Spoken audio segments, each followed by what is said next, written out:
आज पूरे देश का ध्यान सूरत पर है। सूरत की तिरंगा यात्रा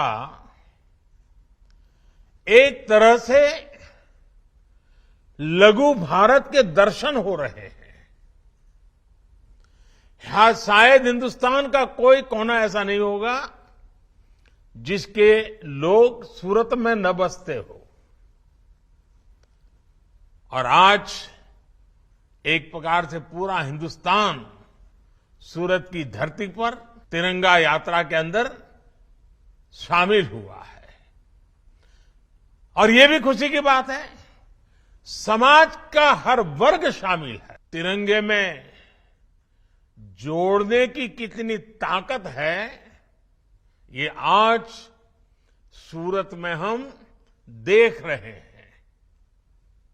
सूरत ने अपने व्यापार, कारोबार, अपने उद्योगों के कारण दुनिया में अपनी एक अलग पहचान बनाई है।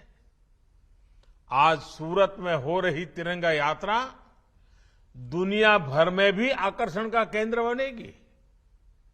साथियों, आपने तिरंगा यात्रा में भारत माता की झांकी के साथ साथ देश की संस्कृति और पहचान से जुड़ी झांकियां को भी शामिल किया है। विशेष रूप से बेटियों द्वारा शौर्य प्रदर्शन और युवाओं की जो भागीदारी है वो वाकई अद्भुत है। सूरत के लोगों ने हमारे स्वतंत्रता संग्राम की भावना को तिरंगा यात्रा में जीवंत कर दिया है। कोई वस्त्र विक्रेता है, कोई दुकानदार है, कोई लूम्स का कारीगर है, कोई सिलाई या एम्ब्रॉयडरी का कारीगर है, कोई ट्रांसपोर्टेशन से जुड़ा है, कोई हीरे जवाहरात से जुड़ा हुआ है। सूरत की पूरी टेक्सटाइल इंडस्ट्री, सूरत के लोगों ने इस आयोजन को बहुत भव्य बना दिया है। हर घर तिरंगा अभियान की इस जन भागीदारी के लिए और इस विशेष तिरंगा यात्रा के लिए मैं आप सबको बहुत बहुत बधाई देता हूं। मैं विशेष रूप से सांवर प्रसाद बुधिया जी और साकेत सेवा ही लक्ष्य ग्रुप से जुड़े सभी वॉलंटियर्स की सराहना करता हूं, जिन्होंने ये पहल शुरू की। संसद में मेरे साथी सीआर पाटिल जी का सहयोग इस पहल को और सशक्त बना रहा है। साथियों, हमारा राष्ट्रीय ध्वज अपने आप में देश के वस्त्र उद्योग, देश की खादी और हमारी आत्मनिर्भरता का एक प्रतीक रहा है। इस क्षेत्र में सूरत ने हमेशा से आत्मनिर्भर भारत के लिए आधार तैयार किया है। सूरत के वस्त्र उद्योग ने भारत की उद्योग भावना का, भारत के स्किल और भारत की समृद्धि का प्रतिनिधित्व किया है। इसलिए ये तिरंगा यात्रा अपने आप में उस गौरव और प्रेरणा को भी समेटे हुए है। साथियों, भारत ने स्वाधीनता संग्राम के इतिहास में गुजरात के गौरवशाली योगदान का अपना एक अलग ही स्वर्णिम अध्याय लिखा है। गुजरात ने बापू के रूप में आजादी की लड़ाई को नेतृत्व दिया।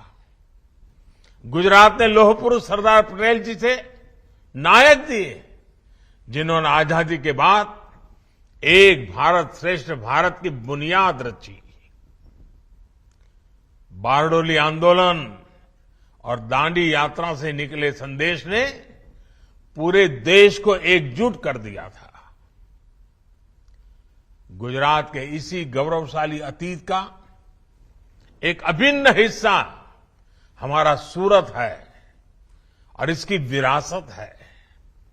साथियों, भारत का तिरंगा केवल 3 रंगों को ही स्वयं में नहीं समेटे हैं। हमारा तिरंगा हमारे अतीत के गौरव को, हमारे वर्तमान की कर्तव्य निष्ठा को और भविष्य के सपनों का भी एक प्रतिबिंब है। हमारा तिरंगा भारत की एकता का, भारत की अखंडता का और भारत की विविधता का भी एक प्रतीक है। हमारे सेनानियों ने तिरंगे में देश के भविष्य को देखा, देश के सपनों को देखा और इसे कभी झुकने नहीं दिया। आज आजादी के 75 वर्ष बाद जब हम नए भारत की यात्रा शुरू कर रहे हैं, तो तिरंगा एक बार फिर भारत की एकता और चेतना का प्रतिनिधित्व कर रहा है। मुझे खुशी है कि देश भर में हो रही तिरंगा यात्राओं में, हर घर तिरंगा अभियान में देश की वो शक्ति और भक्ति एक साथ झलक रही है। 13 अगस्त से 15 अगस्त के बीच भारत के हर घर में होगा तिरंगा, भारत के हर घर में फहराएगा तिरंगा। समाज के हर वर्ग, हर जाति, मत, पंथ के लोग स्वतः स्फूर्त एक ऐसे भाव के साथ, एकता की पहचान के साथ, नए सपने और संकल्पों के साथ पूरा देश जुड़ रहा है। ये पहचान है भारत के कर्तव्यनिष्ठ नागरिक की। ये पहचान है मां भारती की संतान की। महिला, पुरुष, नौजवान, बुजुर्ग जो जिस भूमिका में है, इस अभियान में अपना सहयोग दे रहा है, अपना कर्तव्य निभा रहा है। मुझे संतोष है कि हर घर तिरंगा अभियान की वजह से कितने ही गरीबों की, बुनकरों की, हैंडलूम में काम करने वालों की अतिरिक्त आय भी हो रही है। आजादी के अमृत महोत्सव में इस तरह के आयोजन हमारे संकल्पों को एक नई ऊर्जा देंगे। जन भागीदारी के अभियान नए भारत की बुनियाद को मजबूत करेंगे।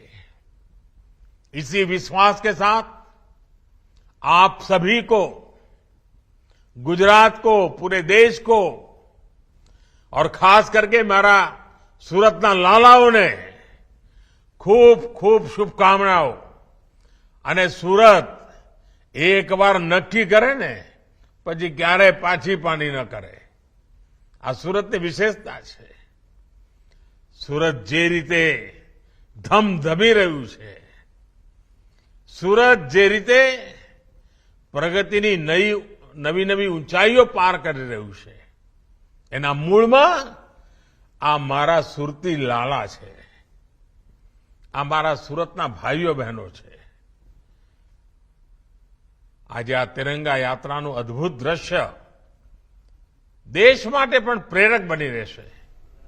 મારી તમને બધાને ખૂબ ખૂબ શુભકામનાઓ। ધન્યવાદ।